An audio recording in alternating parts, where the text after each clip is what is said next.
سلام به مسترکت خوش اومدین. امروز جلسه چهارم از آموزش نرم افزار اینونتور پرو رو داریم. توی جلسه قبلی با هم چند تا دستور مهم توی محیط دو بعدی رو کار کردیم. اگر هنوز اون جلسه رو ندیدی و کار نکردی و تمرین نکردی، لینکش الان این بالاه، روش کلیک کن، برو جلسه قبلی رو نگاه کن، خوب تمرین کن و توی این جلسه قراره با هم دیگه یه طرح دو بعدی ساده رو بکشیم، سه بعدیش کنیم. اصول اندازه زدن رو روی حالا اون طرح بهت بگم چجوری باید اندازه گذاری کنی، اصول فایل بندی و سیو کردن رو بهت آموزش بدم، یه کمی اگه بشه راجع به درخت طراحی صحبت کنیم و به همین شکل آموزش رو پیش ببریم. قبل از اینکه بریم ادامه این ویدیو رو ببینیم، یه لایک خوشگل بزن. اگر هنوز کانال منو سابسکرایب نداری سابسکرایب کن. تو شبکه‌های مجازی مختلفم به همین اسم مستریکت میتونی من رو پیدا کنی و اونجا هم فالو کنی که فایلا حالا موارد مختلف رو توی شبکه‌های مختلف برات میذارم. با من همراه باش تا بریم ادامه ویدیو رو ببینیم.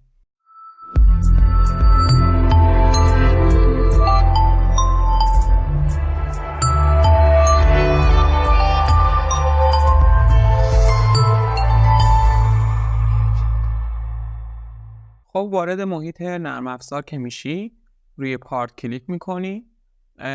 ببین من هر کاری که دارم انجام میدم قبلا هم توضیح دادم. برای اینکه خوب یاد بگیری هر کاری که من دارم انجام میدم رو با من گام به گام بیا جلو. حتی اگه لازمه یه جایی باید استوب کنی و اون حرکت رو، اون دستوری که من اجرا میکنم رو اجرا کنی، حتی پاک کنی، دوباره از اول انجام بدی تا خوب یادش بگیری. خب پس با من انجام بده، بیا جلو. یه جاییش هم اگه نفهمیدی یا برات یه کمی نامفهوم بود ایراد نداره، بیا جلو. من قطعاً توی جلسه‌های بعدی و توی جلسه‌های آینده مدام این دستورات رو تکرار میکنم، پس قطعاً یادش میگیری. بعد اگر یاد نگرفتی هم میتونی برام کامنت کنی و من جوابت رو میدم و راهنمایی میکنم. خب وارد محیط پارت شدیم. اینجا استارت تو دی اسکچ رو میزنیم. میخوایم یه اسکچ بکشیم، یه طرح دو بعدی بکشیم. صفحه رو میزنی. اینا رو قبلا انجام دادیم. اول میایم اینجا یه دونه مستطیل میکشیم. خب حالا اگه مستطیل روی این حالت نیست فرقی نداره، هر کدومو که خواستی میتونی بکشی. ما با این حالت یه دونه مستطیل میکشیم، میگیری میاری اینجا. قبل از اینکه اینجا رو کلیک کنم میخوام بهش اندازه بدم که دیگه بعداً نخوام برم اندازه گذاری کنم. یا نباید یه مستطیل بکشم که اندازه ها رو متوجه بشی. خب ببین یه کلیک میکنی، تموم. کلیک راست میکنی و اوکی رو میزنی که از این دستور خارج بشه. حالا میخوایم بهش اندازه بدیم. توی دایمنشن اینجا اندازه میدیم. حالا این نگاه کن، وقتی روش هم نگهداری بهت میگه، شما یه بار کلیک میکنی روش، میخوایم اندازه بدیم بهش. چجوری اندازه میدیم؟ میگیم مثلا این زل باشه چقدر، حالا خودش نشون میده. این زل باشه مثلا 100 تا بهش میدم. خب و اوکی میکنم. تموم. چجوری بچه‌ها من دارم زوم میکنم و میام از حالت زوم خارج میشم؟ با اون گردونه اسکرول روی موستون وقتی اونو بچرخونی به سمت بالا میبینی زوم آوت میشه، وقتی هم به سمت پایین بچرخونی زوم میشه. دوباره الان روی همین دستور دایمنشن هست. خب دوباره یه بار کلیک میکنی، این برو میزنی، مثلا اینم بهش میدیم، به این طرفا بهش میدیم 80. حالا اونش خیلی مهم نیست. این برای من یکم بیشتر کنم بچه. وقتی هم میخوای تغییر بدی چیکار میکنی؟ دوباره روش کلیک میکنی. الان اینو میگیری روش و روش رو انتخاب میکنی و اندازات رو تغییر میدی. مثلا من خب کاملش اصلا 130 تا. این الان بزرگتر شد. پس برای تغییر دادن اندازه چیکار میکنی؟ برای اندازه دادن این هست. حالا دوباره اندازه میدی، متوجه میشی. وقتی میخوای تغییرش بدی دوباره روش کلیک میکنی، اندازه باز میشه. اینجا نوشته edit dimension، میتونی تغییرش بدی مثلا 80 و حالا ما همون 80 میخوایم باشه، اوکیش میکنیم، تموم. این الان رو این دستور هست. تا زمانی که شما کلیک راست نکنی و اوکی نکنی رو همین دستور میمونه. بیا 4 تا دایره بکشیم. 4 تا دایره همینجا این دستور رو کلیک میکنیم. یه دایره میخوام اینجا بکشم، مثلا ابعادش هم بدم، قطرش رو میدیم 11 تا مثلا.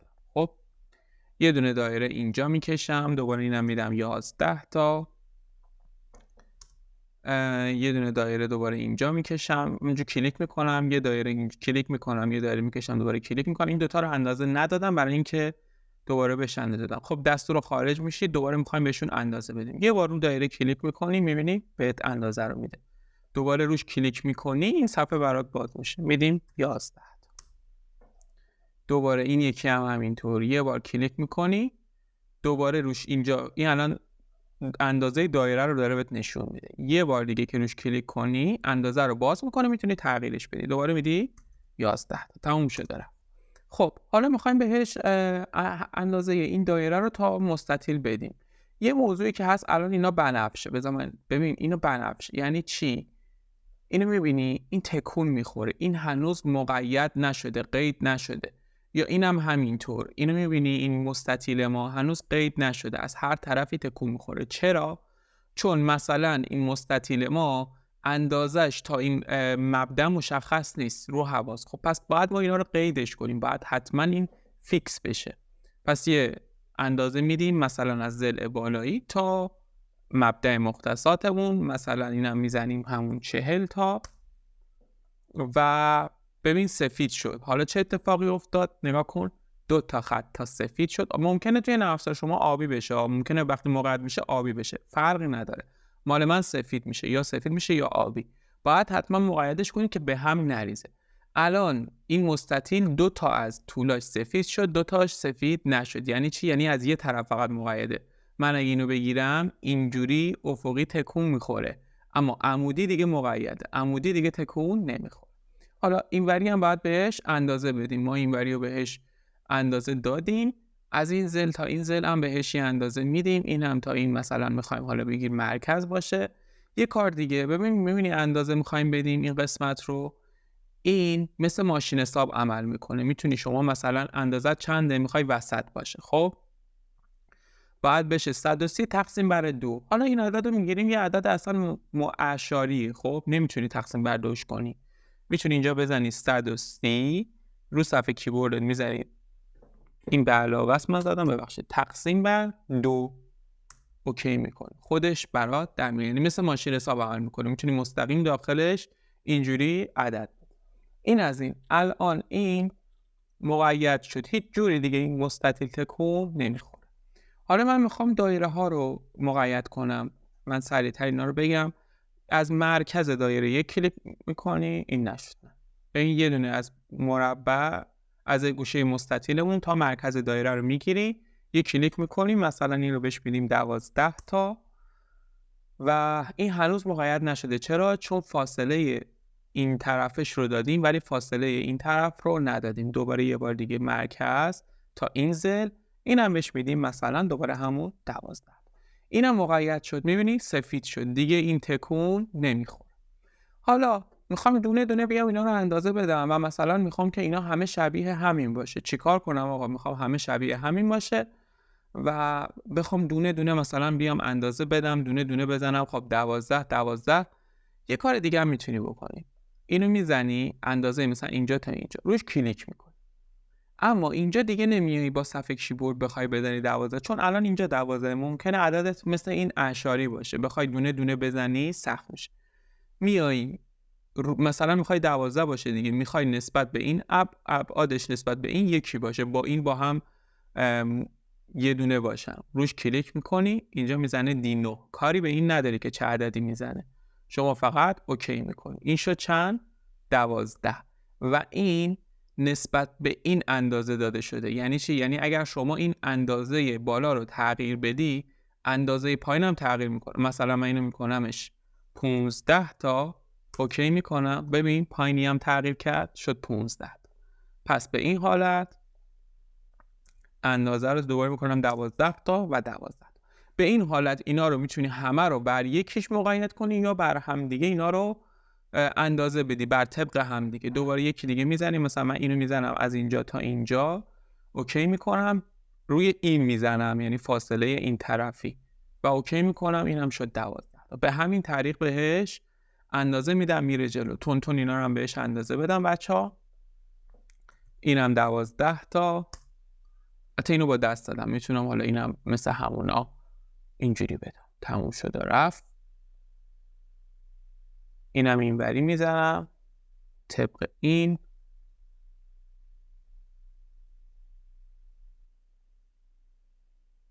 اینم دوباره مثل این میزنم، همین رو انتخاب میکنم. فرق نداره چه اینو بزنی چه اینو، فرقش اینه که این یکی وقتی اینو بزنی نسبت به این تغییر میکنه. میشون اینا رو انتخاب کنی. خب این الان شد موقعیت همش هم سفید شده. حالا ممکنه تو نرم افزار شما آبی نشون میده واسه ورژن نرم افزار. این سفید شده، موقعیت شده، به هم نمیریزه. شما کاری که می‌کنی یا میتونی فینیش اسکچ رو بزنی یا اینجا روی 3D مدل میزنی، میای رو محیط سه‌بعدی و اکسترود رو میزنی. الان میگه انتخاب کن صفحه‌تو، کجا رو می‌خوای اکسترود کنی، کجا رو می‌خوای بهش حجم بدی. ما اینجا رو انتخاب می‌کنیم. بچه‌ها ببینید میتونید جدا جدا دایره ها رو انتخاب کنید یا مثلا همه‌شو با هم انتخاب کنید. ما فقط می‌خوایم این وسط حجم داده بشه. کلیک می‌کنی، ببین حجم داده شد. این چند تاست؟ مثلا 30 تا. میتونی اینجا عددت رو صفحه کیبورد ببین الان اینجا آبیه، یعنی که میتونی تغییرش بدی. رو صفحه کیبورد مثلا میزنی 45 تا. اوکی میکنی و این 45 تا. نگاه کن این مکعب ما. خب این مکعب ما این شکلی درست شد. حالا چی دیگه میخواستم بگم؟ اینو داشته باشید. الان من میخوام یه تغییری مثلا داخل این بدم. چی کار کنم؟ میخوام مثلا یه دونه دایره وسطش بکشم. بچه‌ها چجوری باید این کار رو بکنیم؟ این قسمت رو سمت چپ رو بهش میگن درخت طراحی. شما هر کاری، هر دستوری که اجرا میکنی اینجا ثبت میشه و شما میتونی از این طریق تغییرش بدی. ببین اینجا داره بهت میگه شما یه اکسترود داشتی، وقتی هم میای روش سبز میشه. یه زیر مجموعه داری مثبت رو که بزنی یه اسکچ داره. شما دوبار روی این اسکچ کلیک میکنی، وارد اسکچ میشین، دوباره میتونی تغییر بدی. مثلا میتونی اصلا اندازه رو تغییر بدی. حالا من یه دایره میکشم اینجا، اینو میکشم مثلا میزنم به 65 تا. خب این از این مقیدم هست چون مرکز به مرکز گرفتم سمت راست. اوکی. اینجا دیگه نمیتونی رو 3D مدل بزنی ها، به خاطر اینکه همه دستورا قفله. اینجا باید بیای رو همون اسکچ، این فینیش اسکچ رو بزنی. فینیش اسکچ رو میزنی، دایره ایجاد شد. ولی چرا دایره ما اینجا نیومد؟ به خاطری که تو اکسترود ما انتخاب نکرده بودیم. دوباره میتونی اینجا حالا اکسترود رو بعد بری تغییر بدی. دوباره رو اکسترود میزنی. خب میگه که اینجا انتخاب کن. اینو ضرب زدیم پاکش کردیم. این قسمت رو انتخاب میکنیم. تموم. اندازش هم قبلا دادیم 45 تا. اوکی میکنیم و این شد شکل ما. حالا میخوایم سیوش کنیم. چجوری سیوش کنیم؟ میایم اینجا گزینه سیو رو میتونیم بزنیم، برامون صفحه باز میشه. بچه‌ها من میخوام مثلا اینو سیو کنم. چجوری سیو کنم؟ مثلا میام روی یکی از فولدرام یه دونه نیو فولدر باز میکنم، اسمش هم میذارم مثلا آموزش. صفحه کیبورد من آلمانیه، وایزدش جا به جای. آموزش مثلا اینونتور، اینجوری می‌نویسم. خب سیو کنید. حالا یه نکته دیگه، وقتی اینو باز می‌کنیم می‌خوایم اینجا فایل باز کنیم. بچه‌ها یه نکته که هست، یه کار راحتی که می‌تونی بکنی، الان شما می‌خوای اینجا یه فولدر سیو کنی. خب اسمش هم می‌ذاریم مثلا، چون حجمه مثلا همون بادی می‌ذاریم، بادی. خب ولی بهتره برای سیو کردن شما اینو پاک کنی، دکمه کپس لوک رو روشن کنی و اینو بزرگ بنویسی، بادی. چرا بزرگ بنویسی؟ به دلیل اینکه وقتی شما بزرگ بنویسی فایلت مشخصه. کمتر کسی فایل‌ها رو با حروف بزرگ سیو میکنه. وقتی شما همه رو با حروف بزرگ سیو کنی باعث میشه که فایل خودتو بشناسی. وقتی مثلا توی کامپیوتر یه جای دیگه رفتی، توی شرکت یه جایی داری کار میکنی، فایل خودت رو میشناسی، اینجوری میدونی اینو شما سیو کردی. خب اینو اوکی میکنی، واردش میشی. اینو به اسم مثلا بادی 1، همون بادی میزنیم، بادی 1 سیو میکنیم و سیو رو میزنیم. این تمام شد، این سیو شد. حالا شما میتونی این محیط رو ببندی. چجوری میبندی؟ یا میتونی اینو بزنی روش و این شکلی میبنده. بچه‌ها اینو داشته باشید، حتما سیوش کنید. من توی جلسه بعدی ادامهش رو میدم. میخوایم چیزای دیگر رو طراحی کنیم، بکشیم و به همدیگه حالا ببریم تو محیط اسمبلی، روی همدیگه مونتاژشون کنیم و نقشه ازش بگیریم. کارهای مختلف میخوایم انجام بدیم. اینا رو که من میکشم و با من انجام بدید. سیو هم داشته باشیدش. ببینید الان سیو کردیم اومد اینجا. و قسمت بعد رو ببینید، کاملتر توضیح دادم و میریم چیزای دیگر رو طراحی کنیم. موفق باشی.